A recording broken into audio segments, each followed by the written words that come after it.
Joint family. रोशनी, अब तेरी शादी की उम्र हो चुकी है। सब तेरे लिए लड़का देख रहे हैं और तू है कि 8-9 बजे बिस्तर से उठ रही है। मम्मी, क्या आप भी सुबह सुबह ज्ञान दे रही हो? सोने तो दो कम से कम। क्या करें, अब तेरी हरकतें ही ऐसी हैं। चल अब बिस्तर छोड़ और मेरे साथ खाना बनाना सीख। ना, मैं नहीं बना रही खाना वाना। आप प्लीज जाइए ना यहाँ से। रोशनी की बातों से निराश होकर निशा वहाँ से चली जाती है। निशा, तुम रोशनी को घर का कामकाज क्यों नहीं सिखाती? अगर यही हाल रहा फिर तो 2 दिन में उसके ससुराल वाले उसे यहाँ छोड़कर चल देंगे। मैं तो बहुत कोशिश करती हूँ उसे घर की जिम्मेदारियां सिखाने की, लेकिन वो मेरी सुने तब ना। आप तो जानते ही हैं ना कि वो कितनी जिद्दी है। हमें निशा के लिए एक ऐसा लड़का ढूंढना होगा जिसका भरा पूरा परिवार हो। सास ससुर से लेकर जेठ जेठानी देवर ननद सब हो। यहाँ ना सही, लेकिन शादी के बाद उसे वहाँ अपनी जिम्मेदारियों का एहसास जरूर होगा। कुछ दिनों के बाद रोशनी का परिवार उसके लिए लड़का देखना शुरू कर देता है और एक दिन चिराग नाम का लड़का रोशनी को देखने अपने परिवार के साथ उसके घर पहुंच जाता है। देखिए भाई साहब, मैं पहले ही आपको बता देती हूँ, हमारा परिवार बहुत बड़ा है, इसलिए अगर आपकी लड़की हमारे घर की जिम्मेदारियाँ बिना ना नुकुर के उठा सकती है तभी हम ये रिश्ता पक्का करेंगे। अरे ये भी कोई बोलने वाली बात है बहन जी। हमारी रोशनी आपके पूरे परिवार को बैठे बैठे खिला सकती है। इतनी जिम्मेदार है मेरी बेटी। अगर ऐसी बात है फिर तो हमें इस रिश्ते से कोई आपत्ति नहीं है। तो फिर चट मंगनी पट ब्याह के बारे में क्या ख्याल है? हाँ, बिल्कुल। शादी में देर किस बात की? 3 हफ्ते बाद ही शादी का शुभ योग है। अगर आपको कोई दिक्कत ना हो तो हम इनकी शादी भी 3 हफ्ते बाद ही करा देते हैं। अरे हमें इसमें कोई परेशानी नहीं है। इस तरह दोनों परिवारों में शादी की तैयारियां शुरू हो जाती है और कुछ ही दिनों बाद रोशनी की शादी चिराग से करा दी जाती है।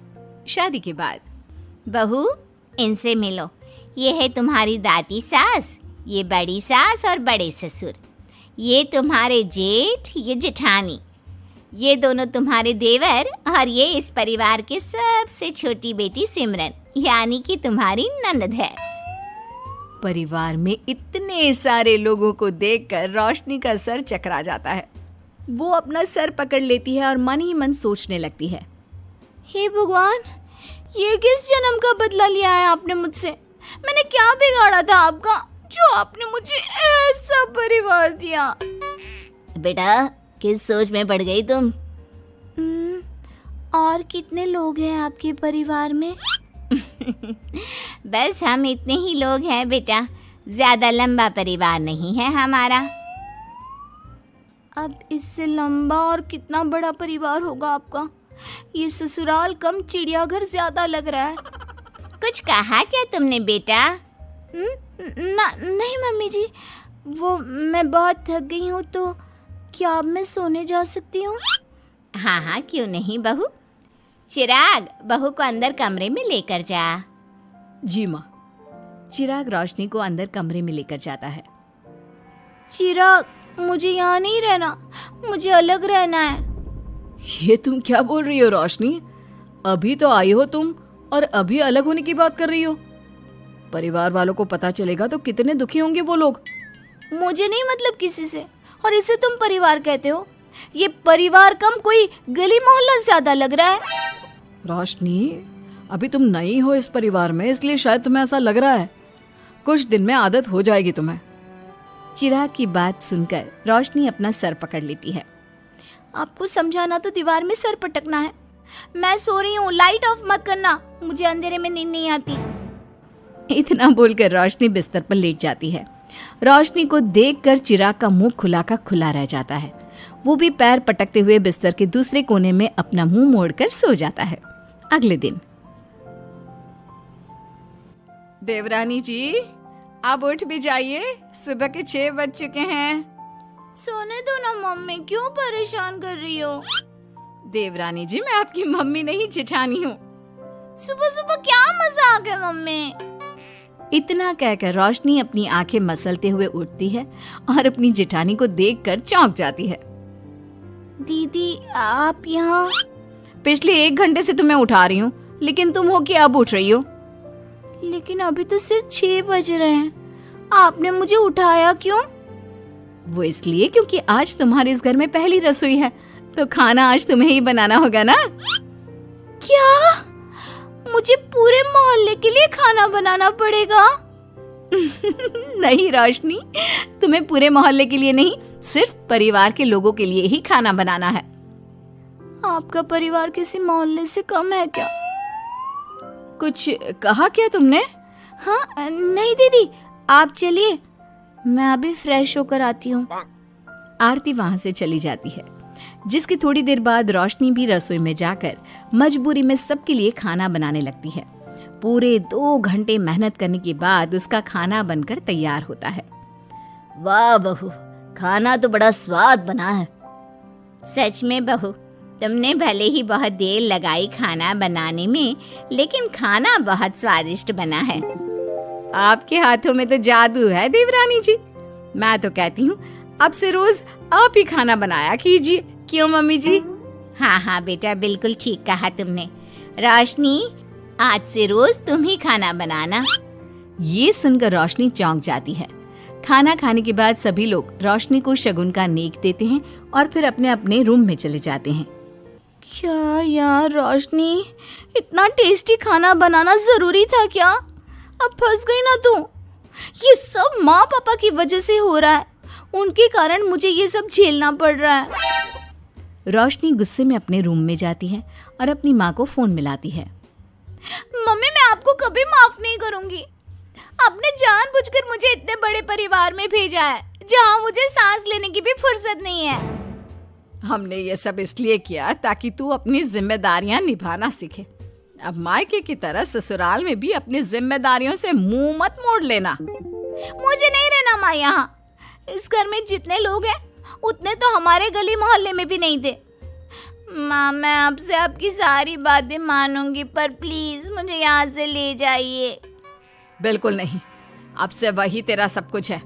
वहां से भागने के बजाय अपनी जिम्मेदारियां पूरी करना सीख, इससे हमें भी थोड़ी खुशी मिल जाएगी। माँ की बातों से निराश होकर रोशनी फोन काट देती है, जिसके बाद उसकी नजर नेक में मिले पैसों पर पड़ती है और वो फटाफट से बिस्तर पर बैठकर पैसे गिनना शुरू कर देती है।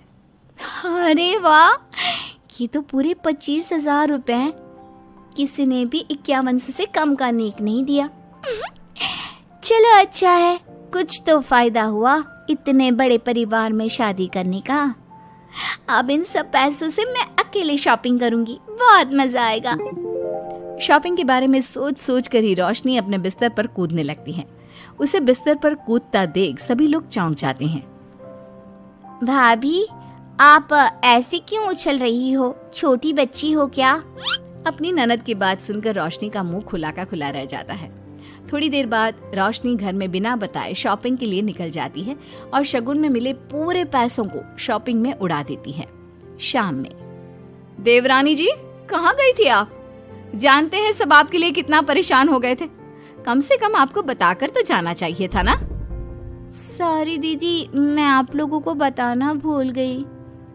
वैसे इतने सारे बैग किस चीज के हैं? तुम शॉपिंग करने गई थी क्या?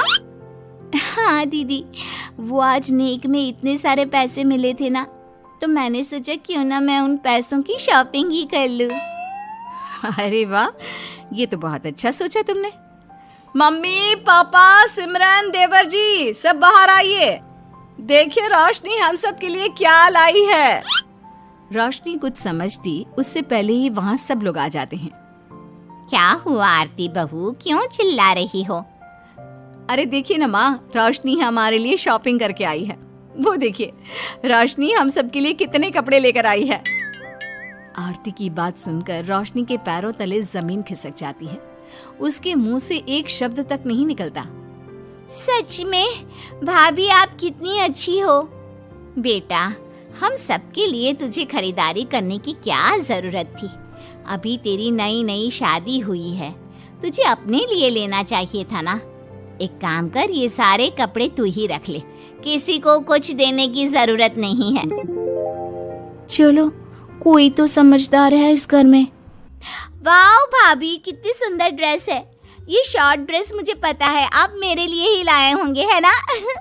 इसे मैं रख लेती हूँ। माँ, रोशनी इतने प्यार से सबके लिए कपड़े लेकर आई है, हमें मना नहीं करना चाहिए। तू सही बोल रही है बेटा, उसका मन रखने के लिए मैं ले लेती हूँ 1-2 साड़ियाँ। रोशनी झूठी मुस्कान लिए खड़े होकर सब देखती रहती है। देखते ही देखते उसके लाए सारे कपड़े घर वाले आपस में बांट लेते हैं और अब सिर्फ एक रुमाल को छोड़कर उसके पास कुछ नहीं बचता। अब ये रुमाल भी क्यों छोड़ा, इसे भी ले ही लेते। इतने में ही सिमरन रोशनी को आवाज देती है। भाभी, वो गलती से रुमाल रह गया है, क्या वो मुझे मिल सकता है? रोशनी वो रुमाल भी सिमरन को दे देती है। इतनी मेहनत से मैंने ये सब कुछ लिया था, लेकिन इन लोगों से मेरी खुशी बर्दाश्त नहीं हुई, कुछ भी नहीं छोड़ा। थोड़ी देर बाद रोशनी का पति भी वहां आ जाता है। मैंने सुना है आज तुमने सभी के लिए खरीदारी की है, तुम मेरे लिए कुछ लेकर नहीं आई? बस फिर क्या था, इतना सुनते ही रोशनी का पारा हाई हो जाता है और वो चिराग को घूरने लगती है, जिससे चिराग डर के मारे वहां से खिसक जाता है। हाय रे, फूटी किस्मत मेरी, जो ये जॉइंट फैमिली मेरे मत्थे चढ़ी।